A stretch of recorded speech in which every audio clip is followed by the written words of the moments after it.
Mga kaasol, nag-iihaw tayo mga kaasol, no?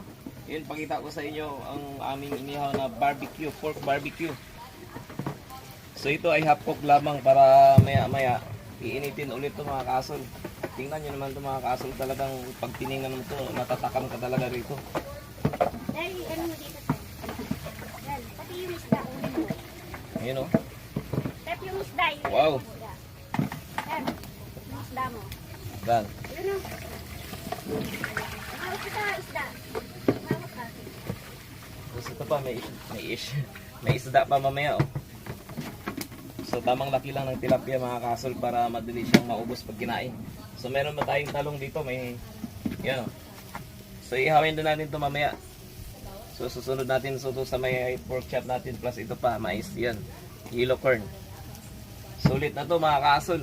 So itutuloy lang natin yung pag-iihaw natin para mayat may